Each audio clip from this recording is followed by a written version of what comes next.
Welcome to another in the series of Mystical Perspectives. I'm Cindy Paulus, and I'm your host today. I'm working with the book Dr. Paul Leon Masters wrote called Spiritual Mind Power Affirmations.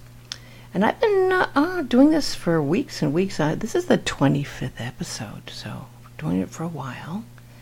And it's a very interesting book. I take a page and I meditate on it for a week, and then I share my thoughts and the affirmations with you. The book is available at Amazon, Spiritual Mind Power Affirmations, or you can go to metaphysics.com and find out about the University of Metaphysics and the different courses there, and if you wish to be more involved. Also, all the inspirational lectures are on metaphysics.com. And you can go to metaphysics.com/Paul-Leon-lectures and get each of these subjects there with his take on them all. Today we have a very deep subject. This one has caused me so much deep thought this week, I think more than any of the other subjects we covered. Today's topic is sexuality and spirituality. And this is something that has changed radically with the times. I'm sure when Dr. Masters wrote this, there was a whole different take on what was going on. And the Me Too movement hadn't even started at that time. There hadn't been the awareness of what's going on with equal rights for women. And there's a different take, of course, on this subject for men and women. So it's a very powerful subject that affects us all extremely deeply, and something really worth delving into and discussing and meditating on and thinking about. So I'm going to start with the affirmations, as I always do. I'll repeat them twice. The first affirmation is energy exchange.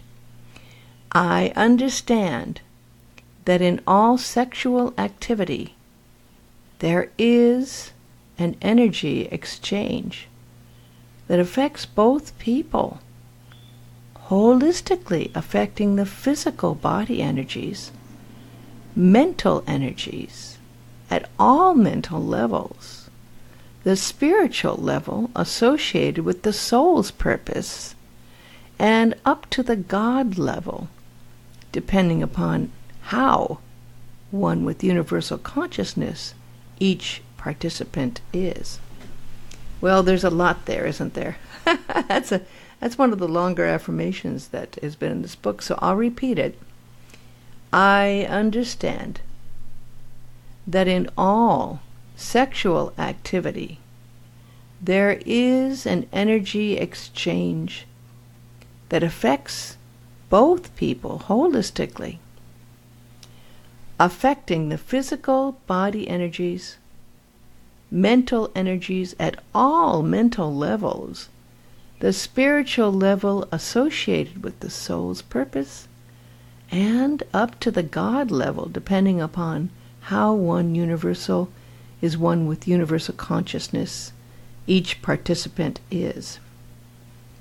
Now, again, there's so much here, and within each of us is the feminine principle and the masculine principle. It's so funny because there's been a lot taught about this. The tantric practices originally were how people could actually, in meditation, in the deepest level, thousands of years ago in India, were practiced as tantra, but not with other people. That was within meditation and oneself, balancing out originally the masculine and feminine principles, the Ida and the Pingala in the spine, to achieve a union, an inner union with yourself and with God.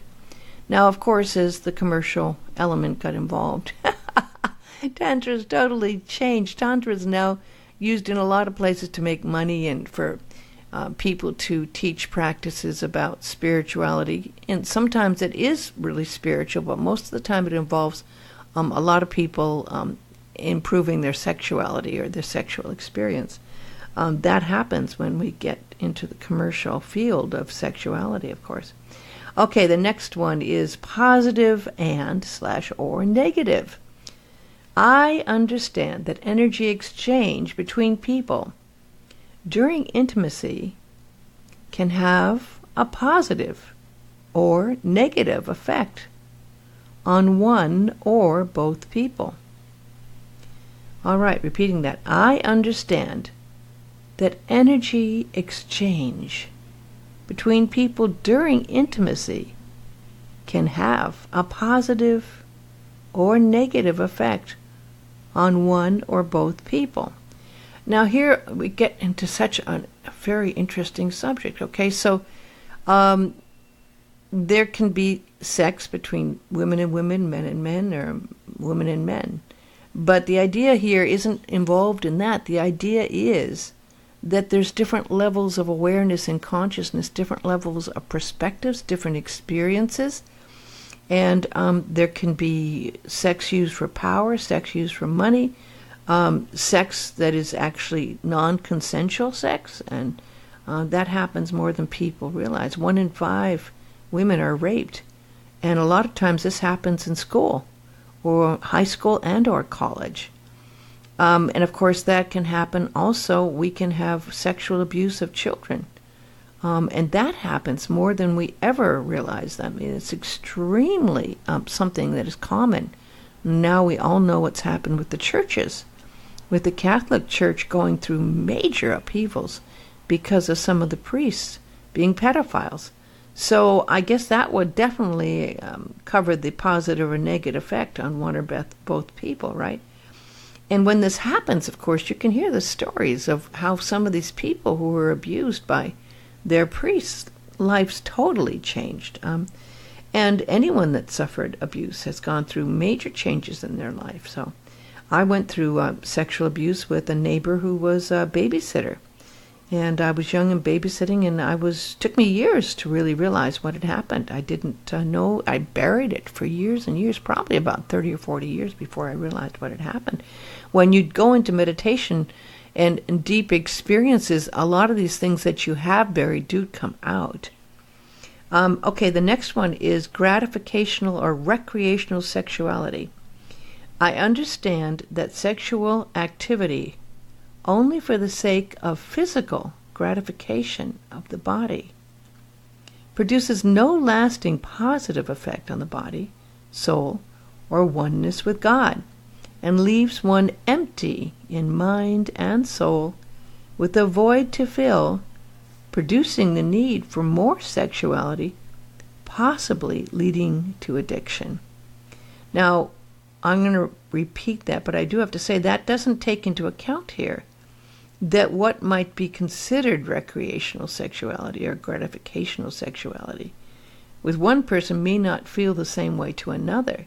And then that can create a lot of karmic effects as well.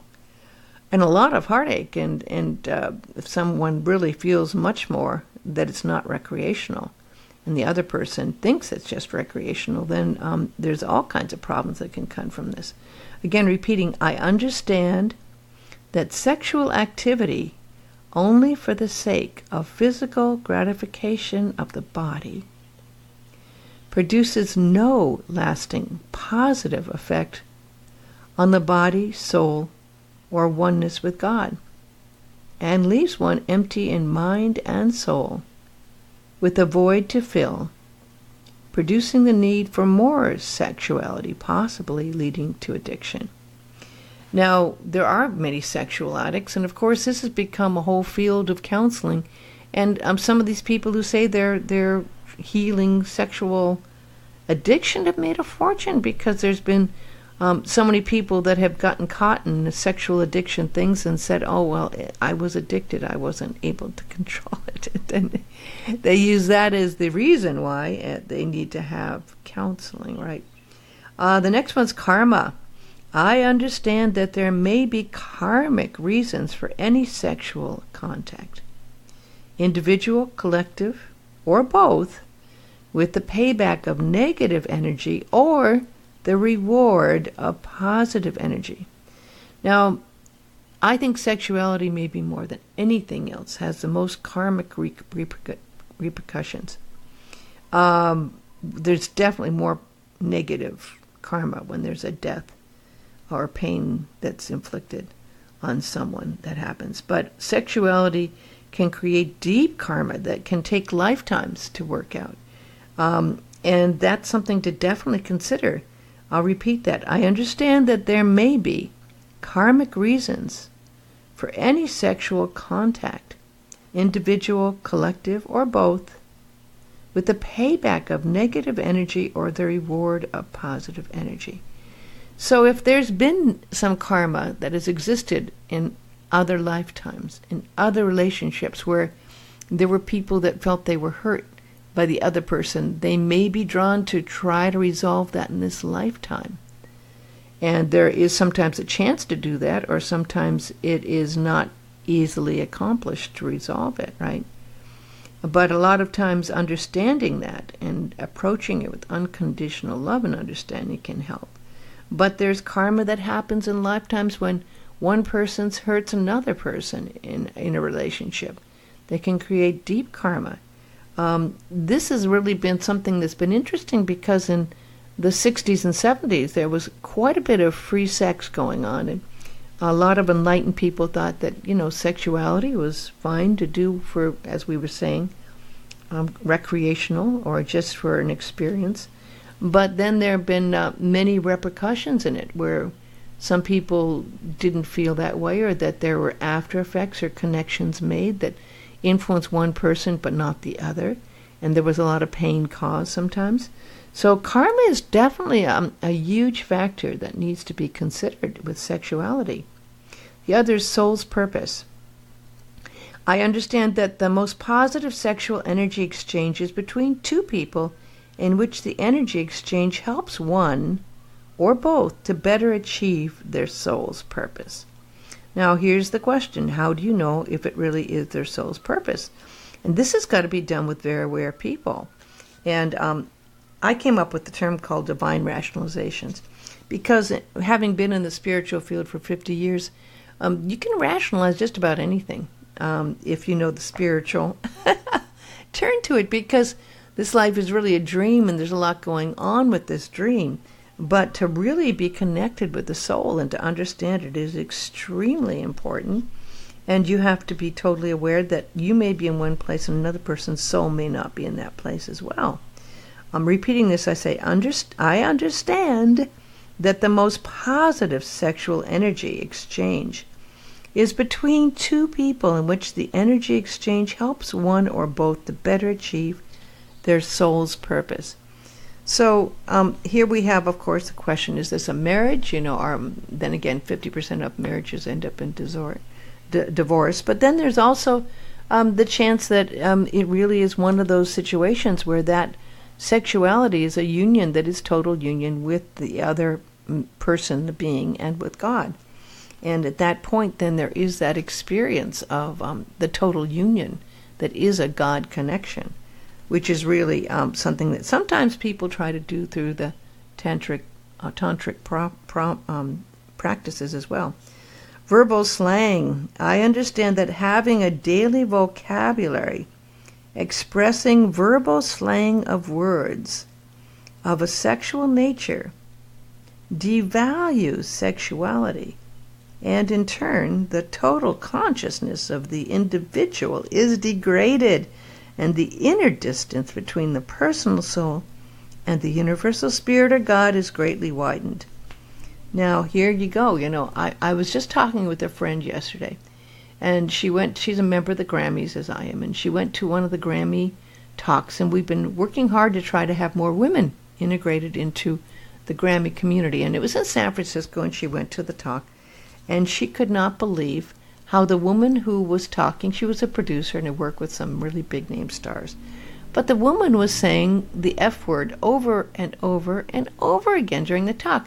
And I'm sure she was trying to sound hip. I grew up in LA and Hollywood, and you'll see comedians, you'll see a lot of stars using the F word, and it was becoming like the hip thing to do is to say that over and over, or for men to use other words that are very degrading towards women. And it is, where the idea came that it was so cool to do this is something that they were trying to make an impression, and they wanted to act like other people acted that they thought was cool. But the problem is, instead, my friend ended up leaving the talk. She said it was just so degrading that this woman didn't realize she was just trying to be hip and was using the F word over and over, and it made her look like a lesser person. So I'm going to repeat this one, a verbal slang. Important affirmation. I understand that having a daily vocabulary, expressing verbal slang of words of a sexual nature, devalues sexuality, and in turn the total consciousness of the individual is degraded, and the inner distance between the personal soul and the universal spirit of God is greatly widened. Okay, the next one is positive sexuality. I understand that sexuality can have a positive energy effect on one's spirituality if there is love, friendship, or a genuine caring between people that have initiated intimacy. So again, this is, I think, a part of what was Dr. Masters' time when there was free sex going on in the 60s and 70s, and he was certainly aware of that. Dr. Masters was married quite a few times, I think 6 or 7 times. So I'm going to repeat this. I understand that sexuality can have a positive energy effect on one's spirituality if there is love, friendship, or genuine caring between people that have initiated intimacy. So to actually do this and not use this as a seduction line, right? that there can be this amazing interaction and intimacy shared between people is truly a wonderful thing. And to try to treat it in that sense is truly a gift. Okay, and the last affirmation is excitement/stimulation. I understand that positive sexual energy exchange, adding to people's spirituality, is created more by inner connection than outer appearance if the sexual attraction is to be lasting. Okay, so do we go into the fact that, a lot of men as they get older want younger women, right? And they like someone, but as they get older, it's like they don't look as good as the other people on the block. So outer appearances change, but the inner attraction, if it's really love, can be built on all these other things we've talked about, friendship and appreciation and true karmic connection. Repeating the last one here.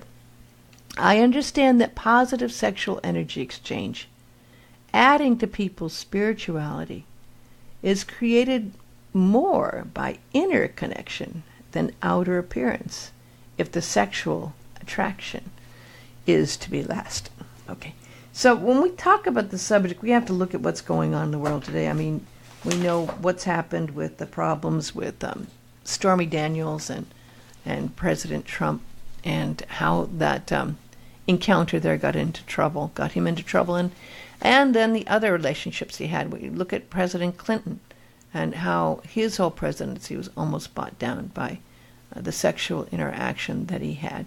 I know many spiritual people. There was a Zen center with one of the founding Zen groups in San Francisco. Roshi Baker had a relationship with a woman who was married, and it totally brought down that whole center there. And he went on to form something separate, but had to move out of the San Francisco area. I mean, there's been other teachers, so many spiritual teachers where this happened, and then people's trust in them was shaken because they found out the spiritual teacher or guru in some groups was having affairs with women and using that place of power. And this happens over and over and over and over again in society. So, obviously, this is one of the things that can truly change and hurt or destroy a person's life. We look at the things that are happening with the movie moguls now, where they used and abused their sexual power for using people for their means. And so we look at this whole situation right now, and truthfully, it has gone through an entire revolution in the last 20, 30, 40 years. But it's always been an issue, and it's always existed. But now women are gaining more power and awareness, and they're not allowing some of the things that happened in the past to happen to them now. However, when you look at 1 in 5 women being raped, and 1 in 3 or 4 marriages having domestic violence, and a lot of that's based on the man getting jealous and not wanting or thinking that the woman is playing around. This is a huge, huge subject, and so it really needs to be taken extremely seriously, and it needs to be looked at in the light that it is right now. I mean, famous modern men who have those urges towards sexuality that overcame them risked everything, and can totally lose everything that they had based on their sexual urges. They gambled their positions to satisfy this powerful drive. Presidents, kings, politicians, clergy. We look at what's going on with the Catholic Church, right? I'm praying that the Catholic Church will allow women to become priests, and I think that would be in a much better light than what we've been seeing happening. But again, I'm looking at it from a woman's perspective. This relentless drive for sexual contact is both happening in women and in men. It's a dualistic society, but there is both the masculine and the feminine energy. And it's powered by the one universal presence in the physiological chemistry that are both in men and women. So there is always this dualistic earthly situation going on. I became a celibate. I've been celibate for 20 years. And I have found that it's been very interesting when you're not distracted by the thought of having to go through the sexual game with other people. Now, obviously some people that's just not going to ever happen with, but there is always this way of trying to put your sexual relationships into the highest spiritual light, and you can do that when you go into meditation with yourself, because as long as you need someone else, sexually, or for other reasons, you are going to be subject to what that other person's desires are as well, and it may cause you to do things that are not for the best. So the best way to always approach any relationship, sexual or otherwise, is to have that completeness inside yourself, looking for the answers within yourself and not within the other person. And we have that opportunity when we meditate and when we practice. Our spiritual practice should be totally complete. And the more you go into your meditation process, the more you go into your own awareness of what's driving you and what you need, the more complete you can be. And it's not always an easy process.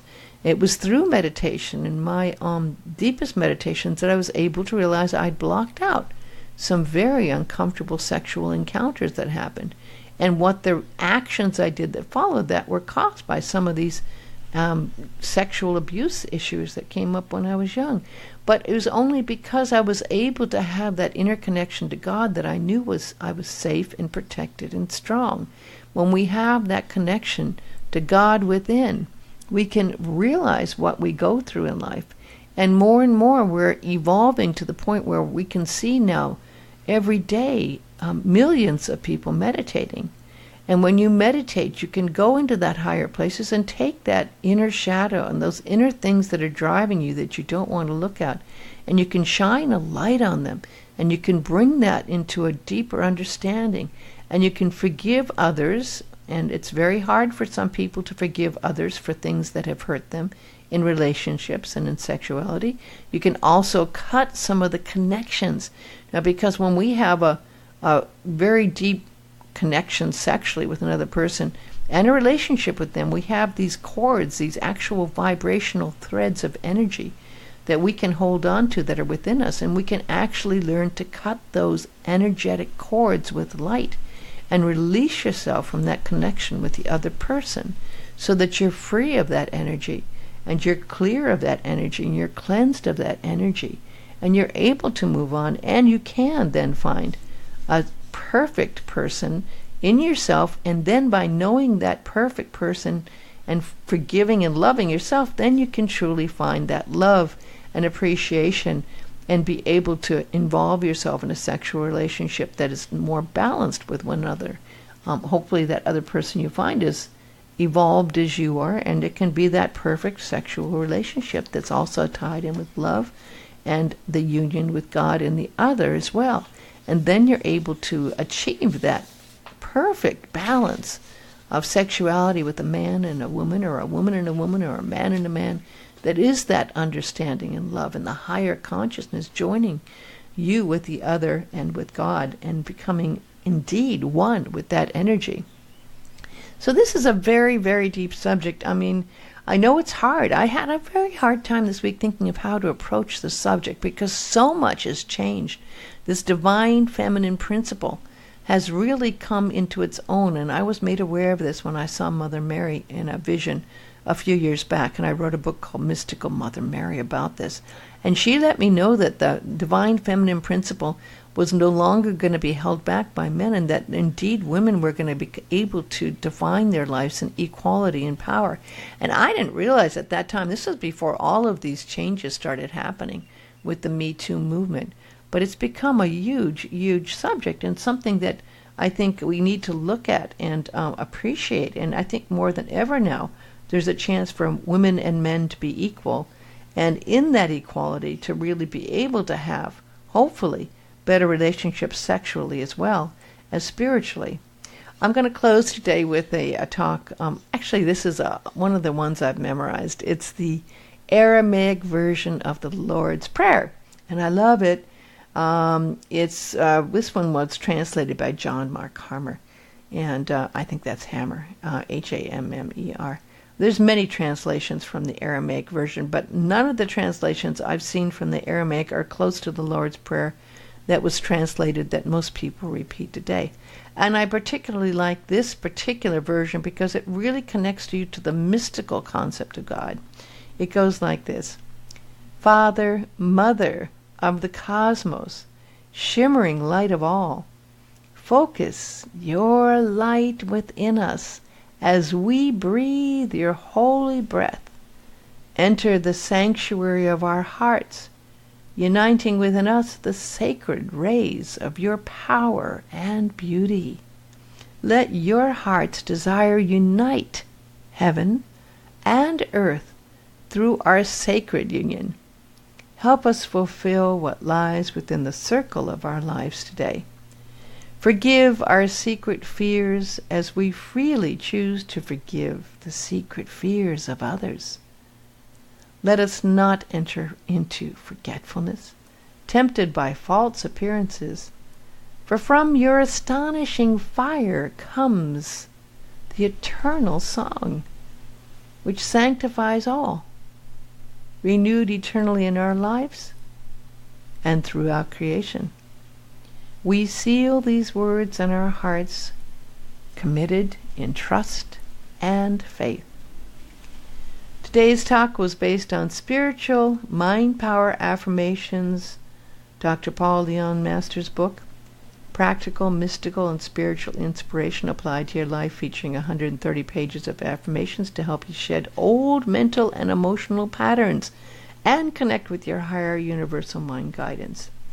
There's a new book that's out now, too, that I just am ordering, and I'm supposed to get it this week, called Meditation Dynamics. Meditation has always been the keystone of Dr. Masters' teachings. And you can get that at metaphysics.com, and this book and all of Dr. Masters' now 3 books at amazon.com as well. And you can go to my website, mysticalperspectives.com. I have like 24 of these talks all available to listen to for free, which you can download there as well. I want to thank you so much for joining me today. I hope you have a blessed, blessed day. God bless you.